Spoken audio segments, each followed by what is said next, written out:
রহমাতুল লিল আলামিন বলেন, মুমিন বান্দা যখন মৃত্যুবরণ করবে, মুমিন বান্দাকে যখন কবরের মধ্যে রাখা হবে, কবরের মধ্যে রাখার পরে যখন মানুষ 40 কদম দূরে চলে আসবে, রহমাতুল লিল আলামিন বলেন, ইয়াতিহি মালাকান ফায়ুজলিসানিহি ফায়াকুলান লাহু মান রাব্বুকা ফায়াকুলু রাব্বি আল্লাহ ফায়াকুলান লাহু মা দীনুকা ফায়াকুলু দীনিয়াল ইসলাম ফায়াকুলান লাহু মা হাযার রাজুল আল্লাযী বুইসা ফীকুম ফায়াকুলান লাহু ফায়াকুলু হুয়া মুহাম্মাদুর রাসূলুল্লাহ ওয়া ফীহি ফায়ুনাদি মুনাদিন মিনাস সামাআ قد صدق عبدي فأفرشوه من الجنة وألبسوه من الجنة وافتحوا له بابا إلى الجنة الله أكبر বলেন, আরো জোরে বলেন আল্লাহু আকবার। আল্লাহর নবী রাহমাতুল লিল আলামিন এই হাদিসের মধ্যে বলে দিয়েছেন, মুমিন বান্দাকে যখন কবরের মধ্যে রাখা হবে, মুসলমান মুমিন বান্দাকে কবরের মধ্যে রাখার পরে দুইজন ফেরেশতারা মুমিন বান্দার নিকট আসবে, মুমিন বান্দাকে উঠে বসাবে, তাকে বলবে ইয়াতিহি মালাকান ফায়ুজলিসানিহি, তাকে বলা হবে ফায়াকুলান লাহু মান রাব্বুকা, তোমার রব কে? মুমিন বান্দা ডাক দিয়ে বলবে, আমার রব একমাত্র আল্লাহ। দুনিয়ার জমিনে আমি আল্লাহর হুকুমকে মেনে দিয়েছি, মেনেছি, দুনিয়ার জমিনে আমি আল্লাহর হুকুমকে পালন করেছি। আমার রব তো একমাত্র আল্লাহ, আমার রব আর কেউ নাই, আমার রব একমাত্র আল্লাহ।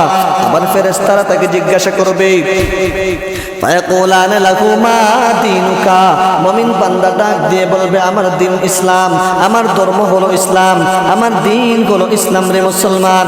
আবার তাকে প্রশ্ন করা হবে, মা হাযার রাজুল আল্লাযী বুইসা ফীকুম, ও আল্লাহর বান্দা, ওই ব্যক্তিটাকে?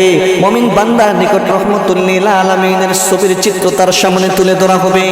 আল্লাহর নবী রাহমাতুল লিল আলামিন বলেন, মুমিন বান্দার দিকে দেখানো হবে, ওই মুমিন বান্দার দিকে ইশারা করা হবে, মুমিন বান্দাকে বলা হবে, ওই ব্যক্তিকে যাকে তোমাদের নিকট প্রেরণ করা হয়েছিল, রাসূল হিসেবে তোমাদের নিকট প্রেরণ করা হয়েছিল। যারা মুমিন বান্দা, যারা আল্লাহর হুকুমকে দুনিয়ার জমিনে মানবে, মুমিন বান্দা তাদের আল্লাহ ফেরেশতাদেরকে বলবে, তিনি বলেন, আপনি আমার নবী রাহমাতুল লিল আলামিন, তিনি হলেন মুহাম্মাদুর রাসূলুল্লাহ, তিনি হলেন আকায়ে নামদার তাজদারে মদিনা মুহাম্মাদুর রাসূলুল্লাহ সাল্লাল্লাহু আলাইহি ওয়াসাল্লাম।